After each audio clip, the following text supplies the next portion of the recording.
అమరావతి మీద నిరంతరం ఒక స్టోరీ రాసుకొస్తుంది సాక్షి. 1472 కోట్లు ఖజానా మీద భారం. 2016లో అమరావతి మాస్టర్ ప్లాన్ తయారీ పనులు నామినేషన్ మీద సింగపూర్ సంస్థకు అప్పగించారు. వాళ్ళేమో లెక్కపత్రం లేకుండా 220 కేవీ 400 కేవీ విద్యుత్ లైన్లను గురించి పట్టించుకోకుండా మాస్టర్ ప్లాన్ తయారు చేశారు. అది కాగ్గూడ తప్పు పట్టినప్పుడు 20 కోట్ల రూపాయలు చెల్లించడాన్ని, వాటిని మార్చే పనులకు ఇప్పుడు 8.98 నుంచి 8.99% అధిక ధరలకు చెల్లిస్తున్నారు. చివరికి మనోళ్ళకి ఇస్తే మురికివాడ అంటూ అప్పట్లో చంద్రబాబు వ్యాఖ్యానించారంటూ ఒక వార్త రాసుకొచ్చింది. అమరావతి పేరుతో ఒకవైపు అంతులేనప్పుడు మరోవైపు యథేచ్ఛగా ప్రజాధనం దుర్వినియోగం, రాజధాని నిర్మాణంలో చంద్రబాబు సర్కార్ నిర్వాకాలకు ఇది మరో నిదర్శనం. సింగపూర్ సంస్థ సుర్బానా జురాంగ్ రూపొందించిన రాజధాని మాస్టర్ ప్లాన్లో లోపాల కారణంగా రాష్ట్ర ఖజానాపై 1472 కోట్ల భారం పడింది.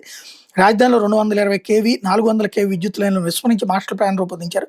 దీనివల్ల ఇప్పుడు నిర్మాణాలకు, అభివృద్ధి ప్రాజెక్టులకి ఆ విద్యుత్ లైన్లు అడ్డంకిగా మారాయని, వాటిని మార్చాల్సిన సిఆర్డీఏ రాజధాని ప్రాంత అభివృద్ధి సంస్థ ప్రతిపాదించి ఆ మేరకు ఈ పనులకు ప్యాకేజీల కింద విడగొడితే 1472 కోట్లు అవుతుంది. ఇక్కడ జనం పట్టించుకోవట్లేదండి. ఫస్ట్ గుర్తుపెట్టుకోవాల్సింది సాక్షి వాళ్ళు కానీ, వైఎస్ఆర్ కాంగ్రెస్ పార్టీ వాళ్ళు కానీ లోపల ఫీల్ అవ్వచ్చు.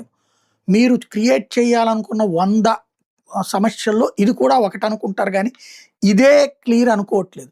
జనం పోతే పోని సస్తే సావని ముందు తిననీయండి, వాళ్ళు దుర్వినియోగం చేసుకొని ముందైతే అక్కడ రాజధాని కావాలనుకుంటున్నారు. అది ఇక్కడ కీ పాయింట్.